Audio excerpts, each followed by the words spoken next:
Bom dia, 9 horas da manhã em Brasília e a gente está começando mais uma live aqui no perfil da TV Senado. Seja bem-vinda, seja bem-vindo.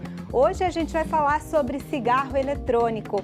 E aí, você conhece alguém que fuma vape?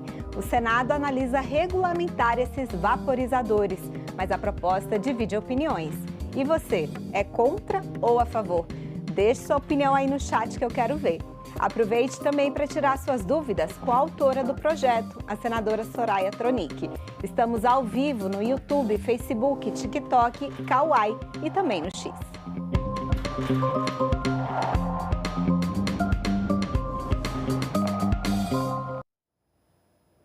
Você conhece alguém que fuma cigarro eletrônico? Já experimentou? Acha inofensivo ou um perigo para a saúde? Apesar de proibido pela Anvisa, o consumo dos chamados vapes está aumentando no Brasil. O Senado analisa uma proposta para regulamentar esses vaporizadores. O assunto é polêmico e divide opiniões. No TV Senado Live de hoje, vamos conversar com a autora do projeto, a senadora Soraya Tronic, e com o pneumologista Paulo César Correia, coordenador da Comissão Científica de Tabagismo da Sociedade Brasileira de Pneumologia e Tisiologia. Cibele Nunes traz a sua participação pelas redes sociais. Bom, sejam todos bem-vindos aqui ao nosso live. Senadora, muito obrigada por aceitar nosso convite, né? E vai ser uma grande oportunidade para a gente poder detalhar melhor a proposta. E é isso, eu queria começar, né? Por que regulamentar os cigarros eletrônicos? O que motivou a senhora a apresentar esse projeto? Bom dia a todos vocês. Um prazer imenso estar aqui conversando nessa manhã de sexta sobre algo tão importante para a saúde dos brasileiros. Quero deixar claro já de início que fumar faz mal, qualquer espécie de cigarro. Nós não estamos trabalhando e fazendo apologia ao consumo de tabaco em geral. O que acontece? Por que a regulamentação é importante? Porque está liberado geral.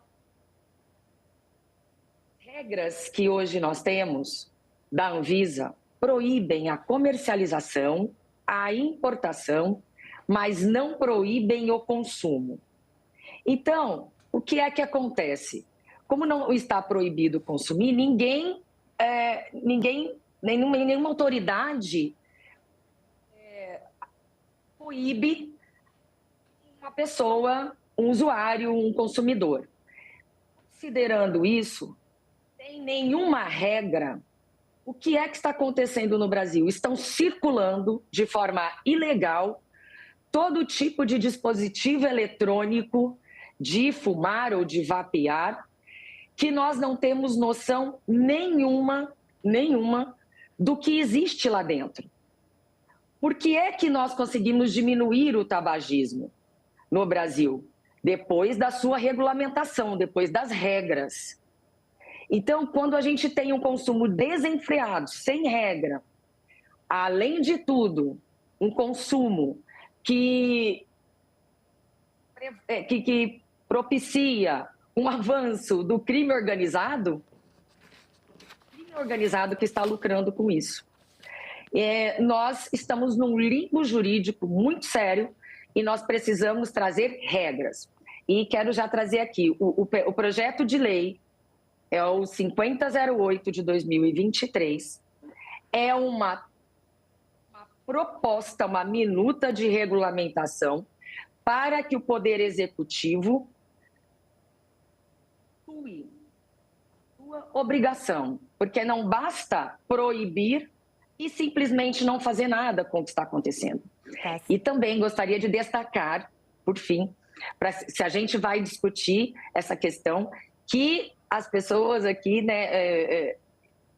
entendam que este projeto de lei de regulamentação é extremamente rígido, muito mais rígido do que o que há hoje com os cigarros convencionais. Tá certo, senadora. Lembrando, pessoal, que a gente colocou aí, né, na tarja do programa o QR Code. Então, se você tem interesse em conhecer melhor essa proposta e também votar nela, é só acessar o QR Code. Paulo, a gente vai detalhar melhor a proposta aqui durante o programa, mas eu queria que você falasse aí, né, como médico, né, quais os riscos de regulamentar esses vaporizadores?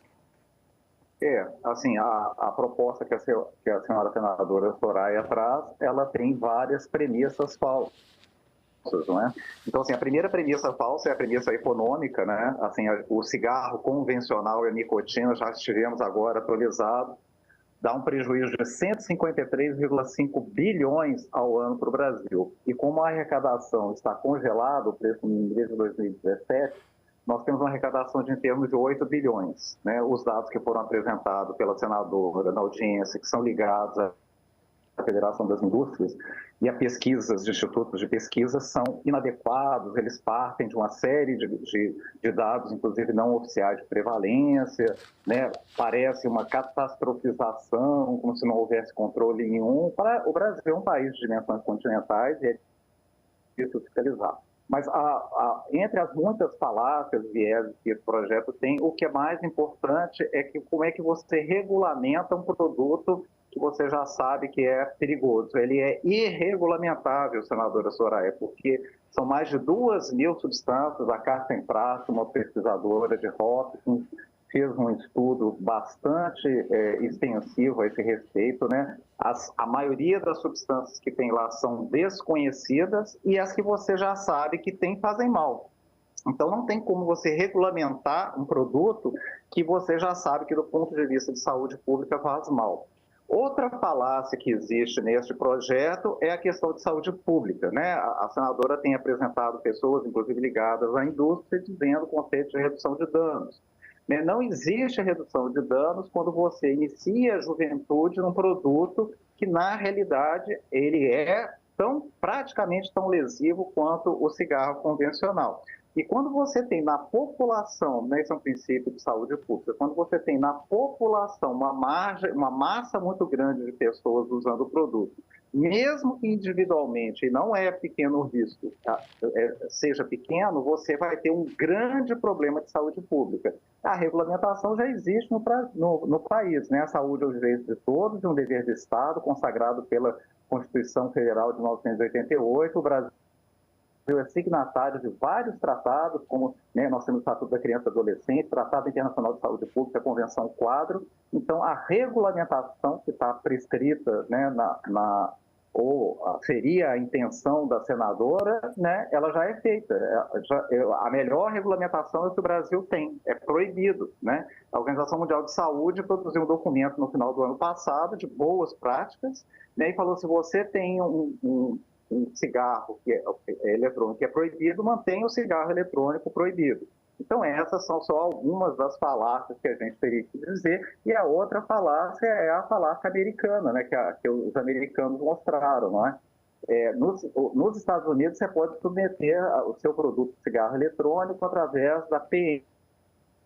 A PMTA faz com que você tenha que pagar para o governo, etc. e tal, e tudo mais. E o mercado americano é um mercado que é regulamentado, você pode submeter a PMTA. As indústrias lucram mais não submetendo a PMTA. Então, adivinha, tem 23, mais ou menos, cigarros eletrônicos, coisas, e o mercado é ilegal. E mercado ilegal de coisa, o jornal Valor Econômico já mostrou aí com bastante evidência, desde os anos 90, a gente sabe que as indústrias do tabaco são as grandes patrocinadoras de contrabando, isso é público e notório.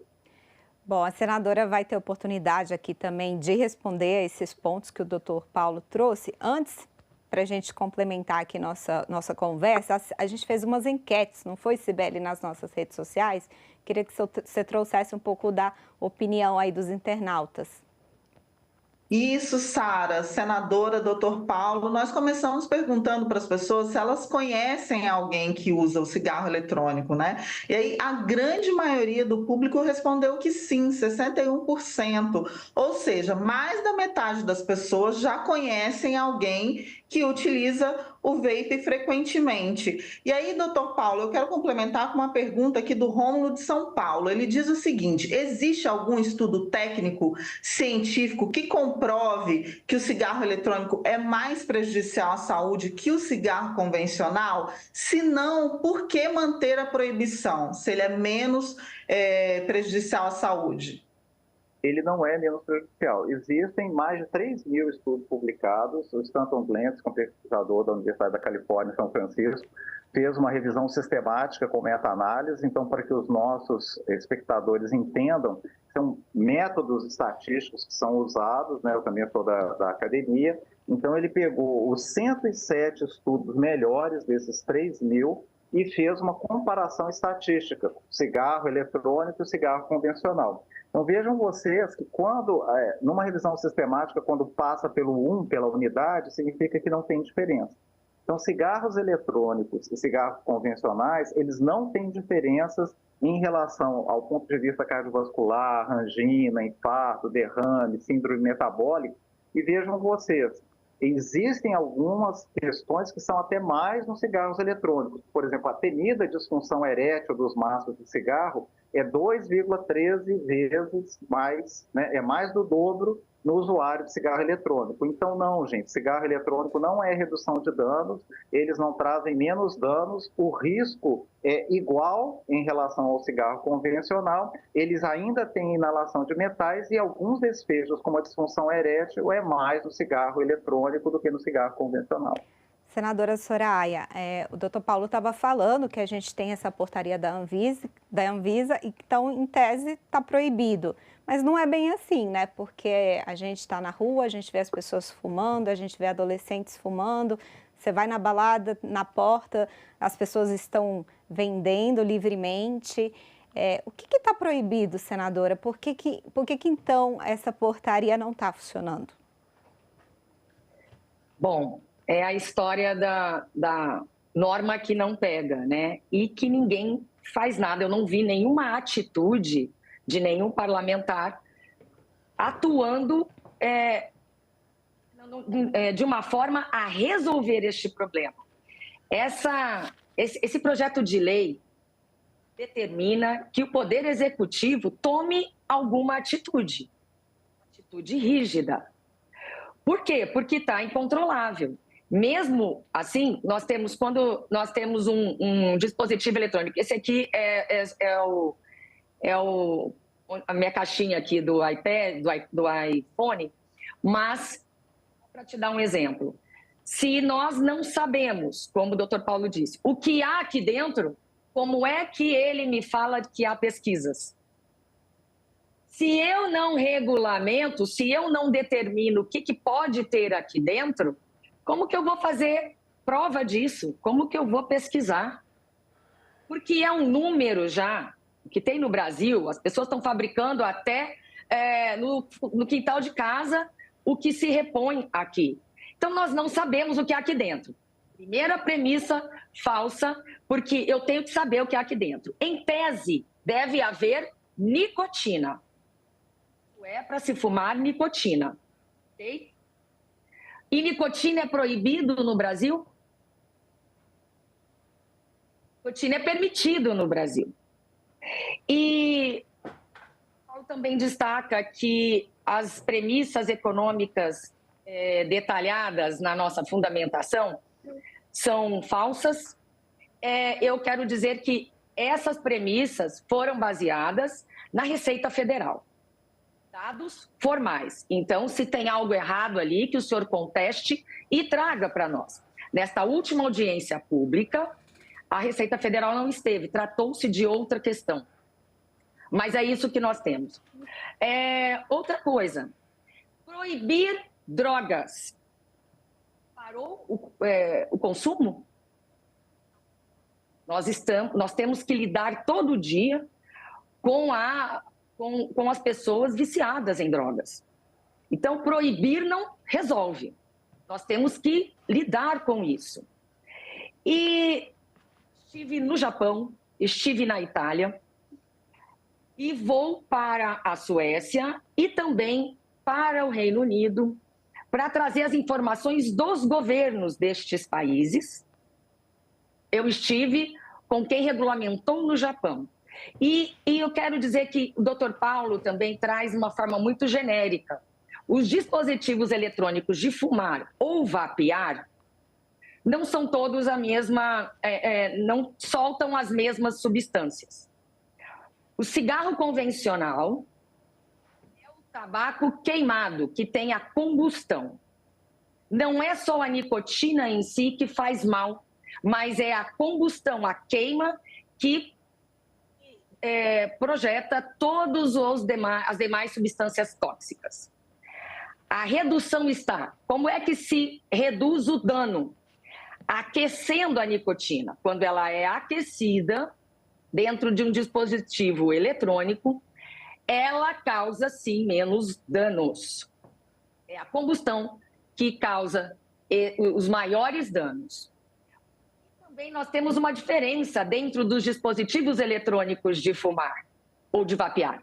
Os vapes. Os vapes, em tese, não têm nicotina, pode não ter nicotina. Eles produzem, todos os dispositivos não produzem a fumaça, a fumaça é tóxica. Então, esses países de primeiro mundo, os quais a gente deve se espelhar, estão fazendo o seguinte: limitando cada vez mais a utilização do cigarro convencional e permitindo que as pessoas que queiram usar, maiores de 18 anos, por óbvio, utilizem os eletrônicos. Os eletrônicos, hoje em dia, são permitidos no Japão, por exemplo, dentro dos restaurantes. E no Japão não existe o vape, é raro. O vape só existe em farmácias de uma outra forma. Lá só existe o tabaco aquecido. Bom, eu estou indo para a Suécia nos próximos meses. A Suécia é um país que está na escala de zero smoking. Lá tem cerca de 5% da população só que fuma. Quando chega nesse patamar, que zero é impossível, a não ser que se proíba totalmente, inclusive o convencional, mas a Suécia fez essa transição, fez um estudo e trouxe o dispositivo eletrônico como porta de saída do tabagismo, uma porta de saída da diminuição da ingestão de nicotina. No Reino Unido, para vocês terem uma ideia, Inglaterra, a saúde pública está fornecendo cigarros eletrônicos para os tabagistas. Portanto, se formos falar de pesquisa, eu vou colocar as nossas aí nos links para vocês. Também desejo que o doutor coloque, porém, eu não sei de onde tiram os dados, porque dizem que está morrendo gente no Brasil. Acredito que esteja assim, mas eu não vi até agora nenhum atestado de óbito, ou alguém me trazendo uma solução que ligue a essa causa-mortes. Não vão colocar a causa-mortes cigarro eletrônico ali, óbvio que não. Então, não nasci ontem, doutor. Não, eu tô com a palavra, doutor. Eu tô com a palavra. Então, não, eu aguardei um monte de coisas que não tem base, e aí eu preciso contestar, porque isso é uma coisa doutor democrática. Paulo, assim, né? Senhor, na minha opinião, o senhor falou muitas coisas que não têm base, eu aguardei em silêncio. O senhor me aguarde em silêncio. Porque tem regra. Senadora, pois aí peço para a senhora concluir, para a gente também poder dar a oportunidade do doutor Paulo falar. Claro, óbvio, isso é um debate que ele fala que eu estou tratando de premissas falsas, e eu falo que as premissas dele são falsas. Pronto, é um direito dele, é um direito meu, baseado no que eu estudo sobre isso. Bom, para concluir, nós desejamos que tenham cada vez mais saúde e que nós tomemos uma atitude. Ou o Brasil proíbe terminantemente o tabaco, o fumo, ou nós temos que lidar com isso. Como lidar com isso? E não venham me falar em investir mais na segurança pública quando nós temos tráfico pior do que esse tipo de tráfico. Porque se está proibido, qualquer pessoa que entra no Brasil com esse tipo de produto é um traficante agora. E mais, os países, são mais de 80 países de primeiro mundo que já regulamentaram a utilização disso. Mais de 80. Quando nós recebemos aqui no Brasil um estrangeiro que traz o seu dispositivo eletrônico de fumar ou vapear, eu tenho que prender essa pessoa como traficante? Como é que fica isso?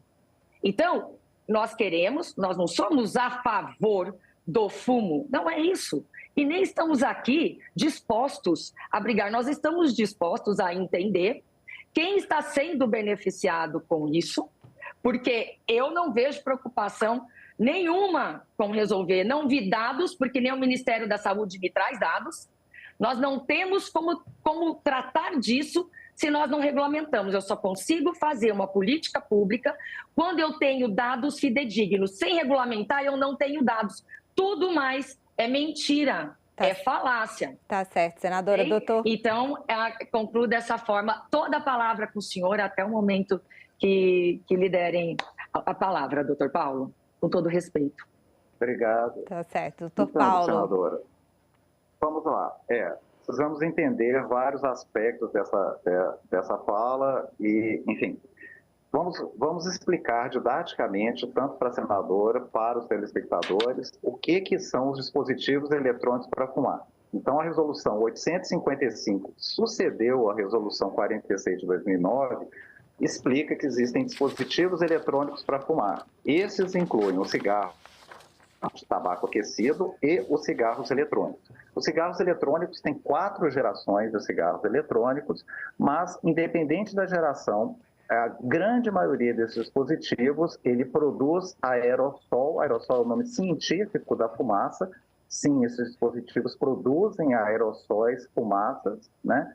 Então, existe muita combustão no cigarro convencional, no cigarro de tabaco aquecido também existe combustão, e existem as substâncias químicas, elas não são inertes, não é? Quando você coloca nicotina junto com propileno glicol e glicerina vegetal, existe uma série de degradações de reações químicas. Eles também são aquecidos, a temperatura, existe um processo de química de produção dessas substâncias.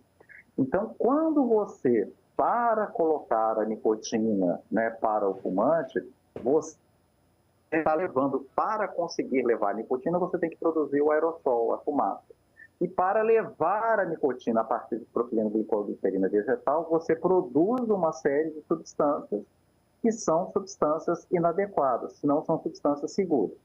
Como que os toxicologistas fazem? Né? Muitos toxicologistas, inclusive, contratados pela própria indústria, falam assim, existe essa substância que está um pouquinho menos no cigarro eletrônico, então esse cigarro é mais bonzinho. Essa é uma forma de raciocínio simplista, porque não existem algumas substâncias, elas não podem estar em quantidade nenhuma, porque elas são cancerígenos grau 1 pelo IAR. Então é muito fácil. O propileno glicol e a glicerina vegetal geram uma substância que chama formaldeído, que é um cancerígeno grau 1 pelo IAR. Então não adianta o pesquisador X falar que tem 9 vezes menos formaldeído no cigarro eletrônico, não pode ter nada. Se eu coloco os sais de nicotina, que são para poder provocar mais dependência no fumante, esses sais de nicotina, a partir de ácido benzoico, geram benzeno. O benzeno também é um cancerígeno grau 1 pelo IARC. Né? A acroleína também é formada. A acroleína é uma substância que está relacionada com risco pulmonar e com risco cardiovascular. Então, os cigarros eletrônicos e os cigarros de tabaco aquecido, dispositivos eletrônicos para fumar, eles têm substâncias diferentes dos cigarros convencionais. A lista completa de substâncias ainda não é disponível, só que a gente já sabe que as substâncias que tem lá dentro são danosas. Quando você aumenta muito a quantidade de nicotina, porque o interesse das indústrias é fazer com que as pessoas fiquem dependentes, Então, elas oferecem o sal de nicotina para eliminar a aspereza da garganta e fazer com que a pessoa consiga inalar mais nicotina. Existe uma fundação, que eu citei na audiência pública da CAI, que é a Smoke Free Foundation, que foi contratada por uma grande empresa de tabaco para falar que a nicotina não era o problema. Né? You Don't Know Nicotine é o nome desse documentário que foi feito. E, na realidade, as pesquisas com a nicotina, elas começaram a aumentar de 2010 para cá, exatamente com o advento dos cigarros eletrônicos com quantidade grande de nicotina. Então, vejam, se você já sabe, né, o que tem lá dentro do cigarro eletrônico, tem muita coisa que é desconhecida, e vai ser desconhecida pelo fabricante legal e pelo fabricante ilegal, simplesmente porque é um meio químico extremamente complexo e você não precisa saber tudo que tem lá dentro. Você já sabe que as coisas que já se sabe que tem lá dentro, a gente já sabe que são extremamente perigosas e danosas. Então, o único beneficiado com o projeto da senadora é a indústria, porque é o único ente interessado nisso.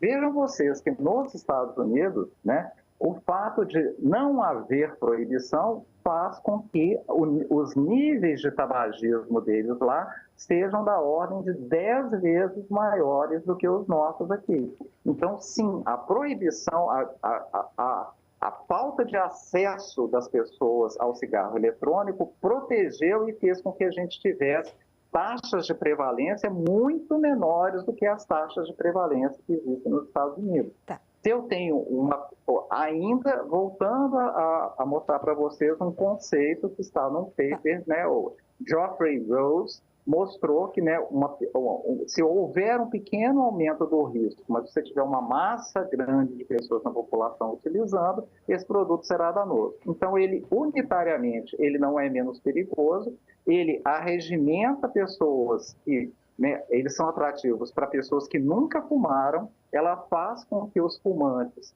muitos fumantes que tinham parado de fumar, envoltos nessa embalagem, as pessoas voltem a fumar achando que é um cigarro bonzinho, e uma coisa que nós temos que considerar também. Em termos de controle do tabagismo, a senadora Soraya visitou a convite lá da Japão Tobacco Internacional. Doutor Paulo, governo japonês, desculpa. Eu estou acabando. Tá. Eu tô acabando. O nosso programa também já está quase terminando, e a gente queria, assim, tentar fazer pelo menos uma consideração final. Vou pedir uma consideração final da senadora Soraya, uma consideração final sua, de 30 segundos, porque a gente precisa encerrar. Mas é isso, o importante é a gente ter esses espaços, né? É um projeto polêmico mesmo, divide opiniões em vários setores da sociedade, mas o importante é a gente estar aqui podendo discutir sobre isso. Senadora Soraya, 30 segundos e depois doutor Paulo. Bom, não há como definir o que há aqui dentro, sendo que há uma gama enorme, enorme, de produtos sendo utilizados, comercializados à vontade aqui no Brasil. Nós queremos regras. Dr. Paulo e outras pessoas a favor da manutenção da atual situação. Eu gostaria de ver propostas deles para que terminemos totalmente com o cigarro, como exterminar o consumo do cigarro. E, por fim, ele disse que o único beneficiário da regulamentação vai ser a indústria. E eu quero dizer para o doutor Paulo e para aqueles que ainda não entenderam, a atual situação, a maneira como está, beneficia quem hoje? Beneficia o crime organizado. Alguém deve estar trabalhando para o crime organizado. Tá certo. Alguém deve estar protegendo o crime organizado. Senado. Então vamos nos espelhar nos melhores países para que a gente traga para cá. Lembrando que fumar, gente, faz mal. Sempre. Tá? Não estou defendendo fumo. Obrigada, senadora. Doutor Paulo, 30 segundos que a gente está no limite. Sim, fumar faz mal. Fumar cigarro eletrônico faz mal, tabaco aquecido faz mal. Existe, senadora Soraya, né, os estudos, né, que devem ser usados, são como o estudo do Dr. Stanton Glantz, que mostram as doenças, então o que deve ser feito para poder, não é avaliação toxicológica, mas das doenças, né? A CID-11 está sendo implementada ainda, então os médicos vão ser treinados para preencher atestado de óbito, né? As doenças como EVALI, outras doenças, né? Recentemente conseguiram notificação. Os estudos econômicos existem, estão disponíveis, né, a respeito dos malefícios, foram lançados oficialmente na sede da OPAS no dia 29, e assim, é um ledo engano, né? As indústrias de tabaco estão aí há séculos, não é? E as indústrias de tabaco têm uma ação de inconstitucionalidade, porque ao se tentar fazer a retirada de aditivos, tem 15 anos que essa ação está no Supremo, né? A gente, os documentos...